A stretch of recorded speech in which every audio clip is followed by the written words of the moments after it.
Hello, I'm Marcia Kavanaugh. Thanks so much for joining us. Well, numbers were in the news this week, though in most instances higher than we would like them, including increased COVID cases. At the courts, the prosecution figures were a little lower, though media investigations suggest that the reality is higher. Also, there were more allegations about shortfalls in the Orleans District Attorney's tax payments. And for many Orleanians awaiting court-ordered damage payments from the Sewerage and Water Board, their windfall remains at zero. We'll be investigating those stories tonight. Plus, in this, the weekend of the Bayou Boogaloo, we will look at the twists in the waterway's sometimes troubled history. Joining us are tonight's Informed Sources, ERROL LABORDE producer of Informed Sources, Jeff Adelson, staff writer, the Times-Picayune, the New Orleans Advocate, Mike Pearlstein, investigative reporter, WWL-TV Channel 4, and Lee Zurich, anchor and investigative reporter, WVUE-TV Fox 8 News. I'm going to go on over to Mike first, and let's take a look at prosecution stats. You did a story about that, saying that what we're hearing maybe isn't really the case. Well, it's more a matter of an incomplete picture, and frankly, I thought this was a no-brainer. I've covered criminal courts for quite a while, and what we have kept hearing out of the new DA Jason Williams' office are the number of guilty pleas. For the full year 2021, 1,700 guilty pleas in more than 3,000 cases, and we've been getting updates month by month. His dashboard, which he says is, a move for transparency. We also see those convictions, guilty pleas. But what does a guilty plea tell you? Absolutely nothing, really. And I broke down the numbers. I wrestled with some statistics. That part was not so easy. But what I was able to determine is that the vast number of cases that got closed were actually closed by being dismissed, thrown out, no conviction at all. In the case of all felonies, for example, 59%. In the case of, and I narrowed it down because this is what Jason Williams, in his campaign promised to do, was to take the violent felony cases the most seriously. And on that, a little better, only 47% dismissed, but the breakdown of those that did end in a conviction was quite illuminating. Let's start with the violent felonies that got convicted as charged, 6%, only 6%. The highest number of those were felonies that pled down to misdemeanors, 27%. And I took those and it was a little bit painstaking. As much as Jason Williams in the office promised transparency, there's no transparency on, getting into the actual cases or what the charges are, what the charges started at, and how they ended up. So I broke that down, starting with some of the, I guess the big heater cases involving, murder, armed robbery, and what have you. And I found some, pretty alarming, what I call discounted justice. Very steep reductions in both the charges and the possible sentences. Let's take an example. Horace Toppins shot a police officer in the shoulder who, while the cop was trying to serve a warrant for domestic violence, and he had like 19 charges that he was booked with, 15 accepted by the DA's office. By the time it was all said and done, the attempted murder of a police officer just disappeared, and he ended up pleading to the most serious felony was felon with a firearm, 10 years. An identical case in Jefferson Parish. A deputy trying to serve a domestic violence warrant, shot by the perpetrator. That gentleman pleaded guilty and got the full 50 years for attempt murder. Usually that, the shooting of a police officer is taken, very, very seriously in all criminal justice circles. Right. And so, so many questions here. What's happening? Basically, why is this happening? Have you talked to anybody in the DA's office to explain this? All right, so let's just start with, I reached out multiple times to sit down with Jason Williams himself for an explanation, because I know in the aggregate numbers there are some explanations. We know that he's probably fulfilling a campaign promise of disposing of many, many drug cases. Obviously the easy one is the simple possession, but given that campaign promise, I'm sure that there's a chunk of these that were on the dismissal side because there were drug cases that he just, philosophically didn't believe in prosecuting. I know that a good chunk, and this happened under his predecessor and all DAs before, which is domestic violence cases, are notoriously difficult to prosecute because victims often back out and don't want to proceed. So I'm sure that there was a chunk of those.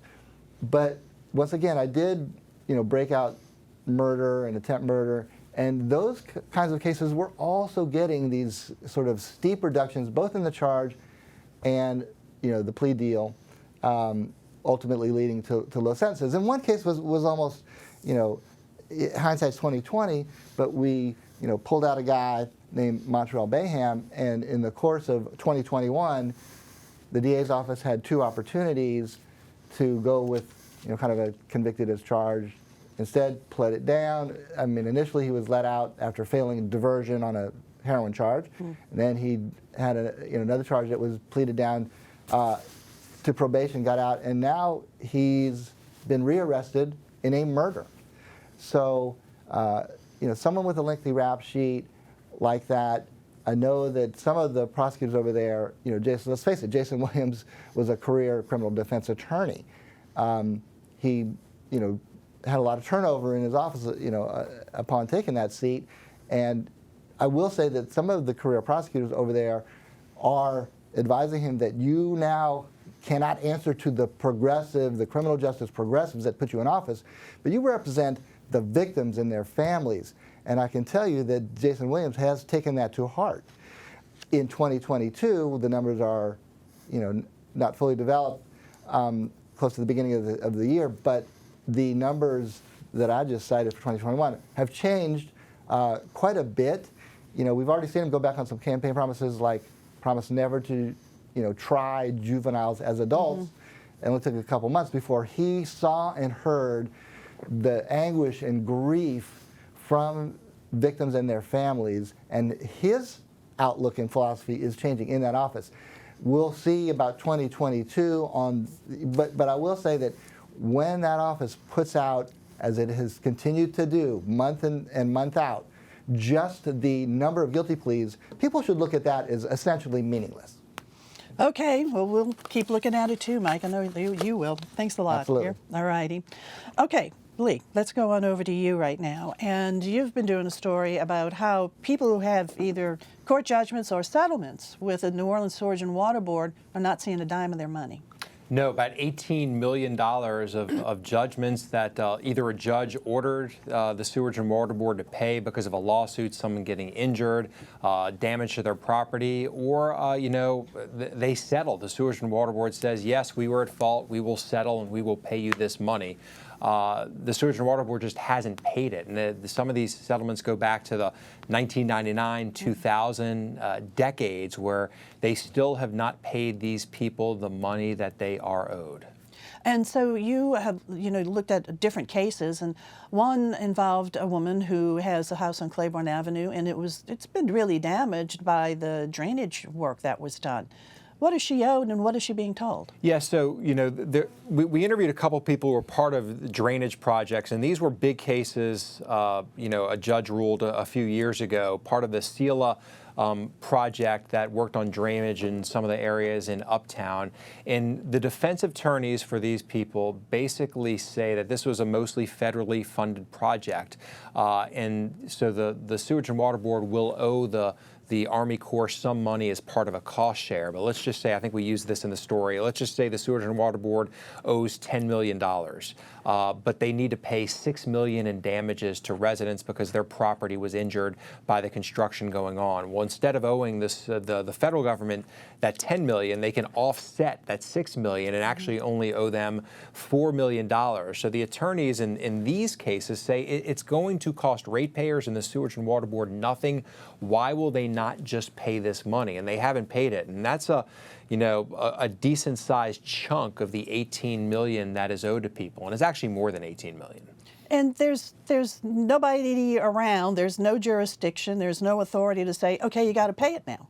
No, so if these were federal cases, the federal courts can force the Sewerage and Water Board to pay, but as long as these are in state courts, there is no mechanism that can force the Sewerage and Water Board to hand over this money. Literally, they will hand it over when they decide to hand it over. Lee, is this the same sort of thing that goes on with the city, people who are owed money by Yes. the city, and ultimately the city says, no, we can't pay it. Yeah, this is not just a Sewage and Water Board issue. The city has these issues as well as some other municipalities. So this is not new at all. And so what are these folks doing who have had really bad structural damage to their properties? What recourse do they have? You know, I mean, quite honestly, some of them, we interviewed one 89-year-old who basically has to live with cracks in her house and, you know, foundation she's concerned about. One woman who operates a daycare had to take out a $125,000 loan to fix the damage. So literally, people are either living with these conditions or they are having to use their own money as they wait, and hopefully for them at some point they will get paid. Sewage and Water Board, what are they telling you, if anything? Nothing. They we emailed, we laid out some things, we requested an interview. They missed 2 or 3 of our deadlines.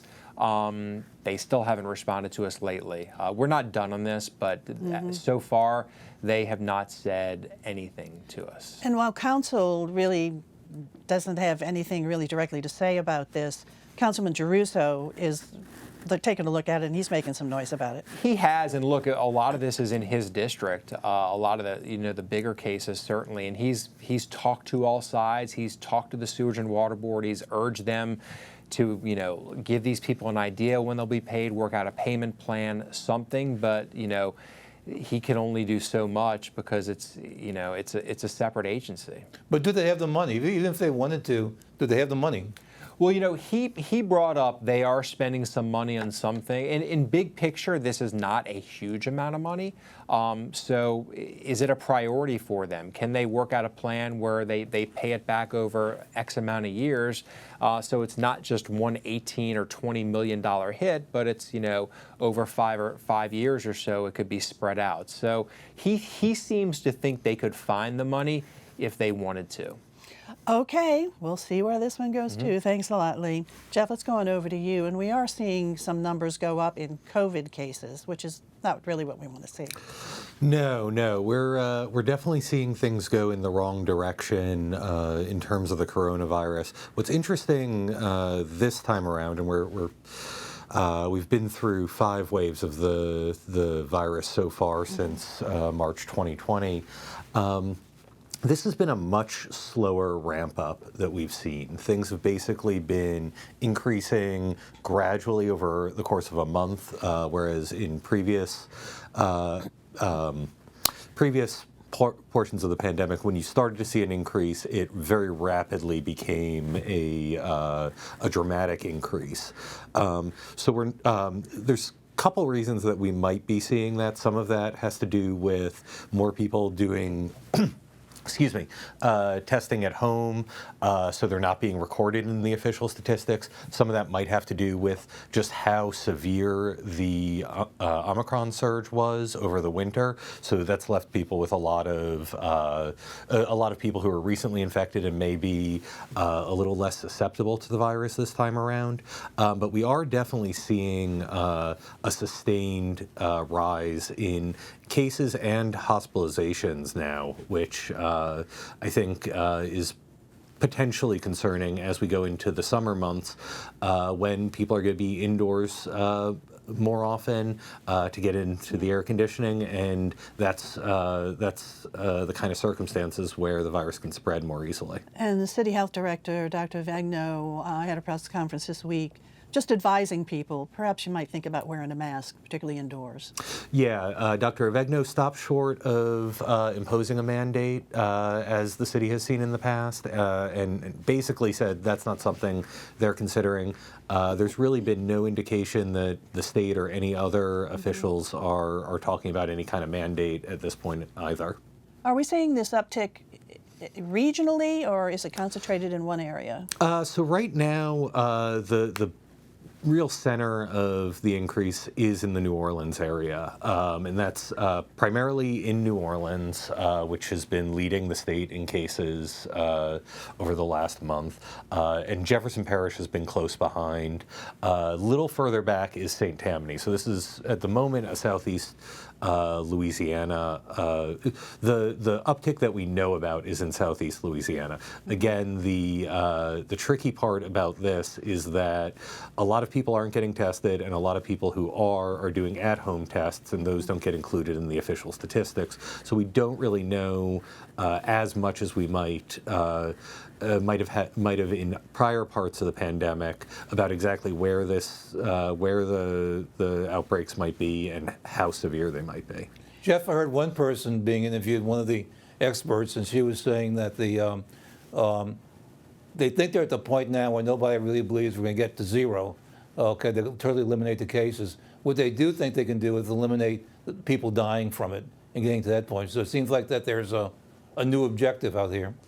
Yeah, I mean, I think that's I think definitely the idea of completely eliminating the virus is something that I think most experts would agree is not really on the table at this point. It's it's spread too far. It's we've been dealing with this for 2 years, and there's really no sign that we're going to be able to wipe it out. I think you're right. The big question is whether we can prevent deaths, and that's something that the vaccine is very good at doing.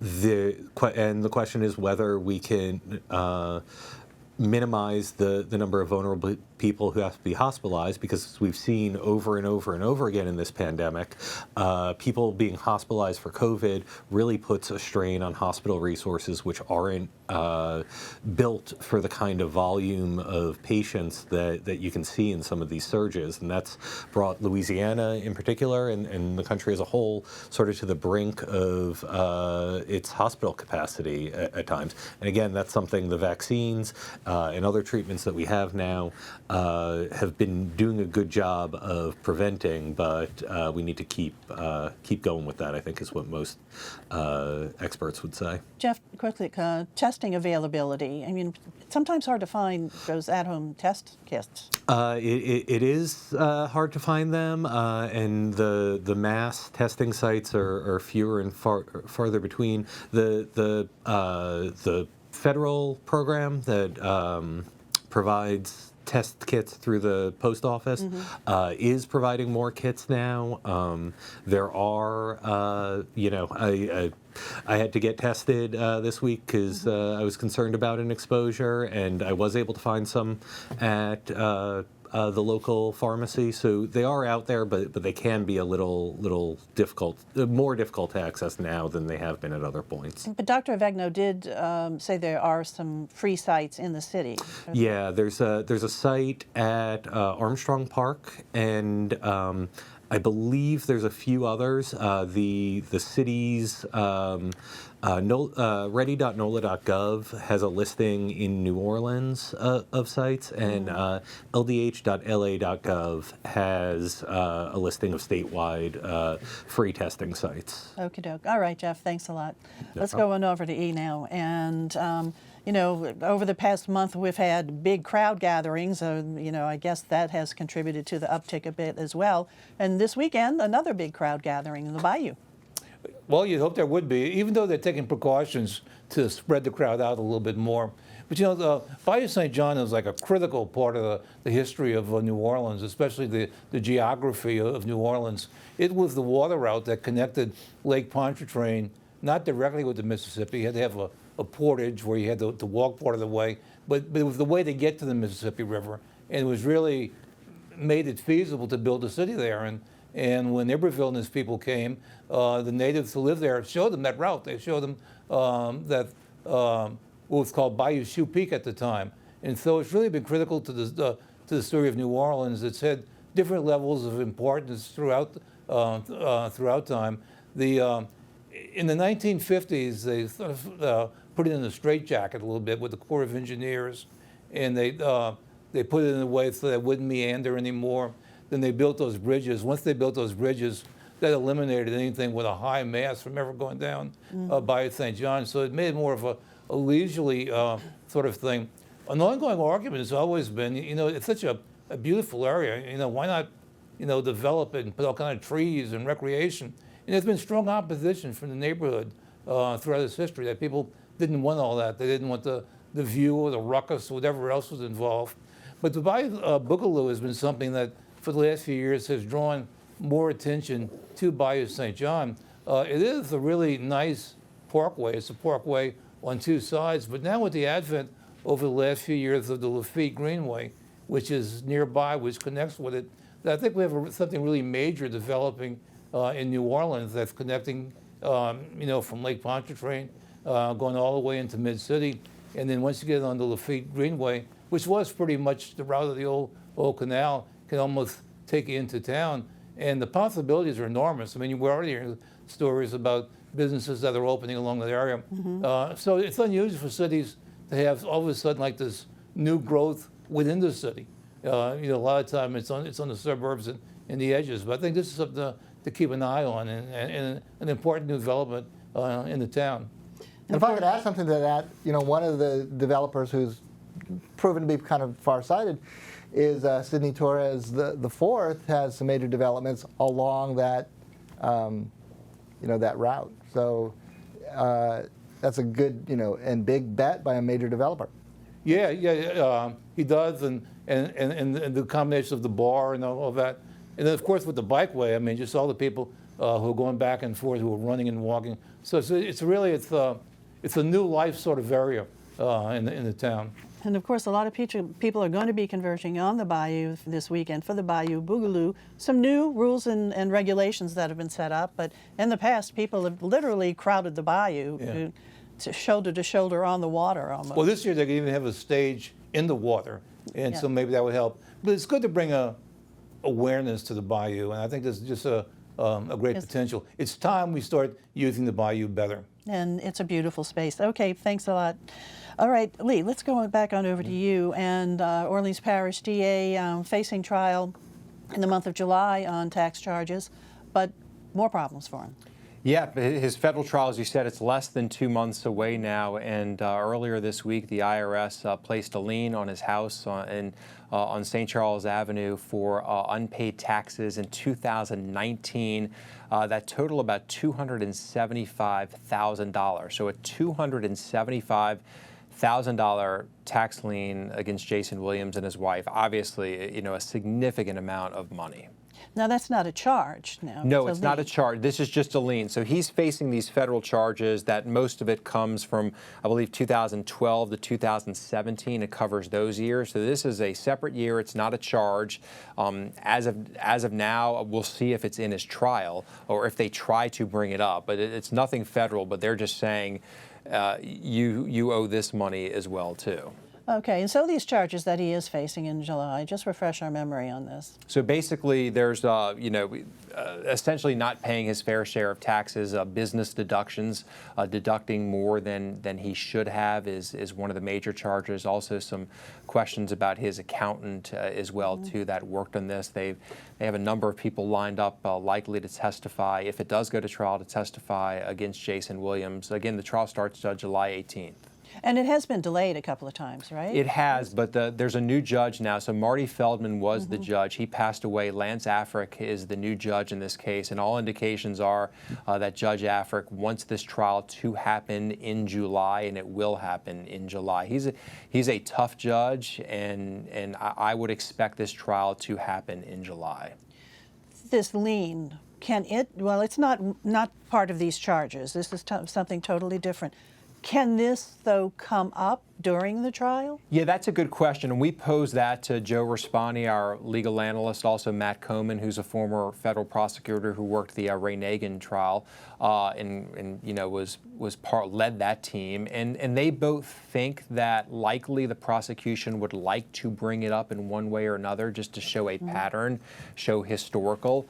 It could potentially figure into any penalties if he is proven found guilty at the end of the trial. But the Williams defense team will probably also try to get this, not introduced and not a part of the trial, since he is not on trial for the 2019 lien. Now, the DA has maintained his innocence on these federal tax charges. Has he made any comment on this lien story? No, so we reached out to the DA through his attorney and also through the DA's office, and we did not get any responses. So no public comment thus far on the new lien. And the only information on the lien is the fact that it exists. We don't know why or how this came about or anything. Literally, like that. it's a document, 1040, which is an income tax, the amount of money, the tax filing year, the two people, and the address that the lien is against, and that's basically it. Yep. Okay, but it can't be happy news for Jason Williams, that's for sure. Okay. Okay, all right. Other stories, guys. Let's go on over to E. Well, this is happy news. If you haven't checked your calendar yet, you might notice that pretty soon it's going to be halfway to Halloween. And the crew of Boo, which parades that weekend before Halloween, is doing a dance-off to celebrate the event. So we're making the event about halfway points now. And the people who will be doing the dancing are those dancing groups that you see doing Mardi Gras. So we're seeing the convergence of Halloween and Mardi Gras and the calendar all coming together this weekend at Spanish Plaza. A dance-off, huh? A dance-off. Will there be judges? It's high time there will be judges. I'm not sure if there'll be prizes, but there will be judges. Okay, thanks a lot, E. Mike, let's go over to you. Well, I have a part 2 of my Discounted Justice series, and on this one, it really looks at one of the most brutal and shocking crimes of the past 20 years in New Orleans. This was barreling toward an alarming plea bargain, and it was alarming enough that I got tipped off, and some other important people stepped in to derail what would have been a travesty of justice. And it's an interesting outcome because it's a case, not one of those cases from 2021, but going on right now. All righty, let's see. Let's go on over to Jeff now.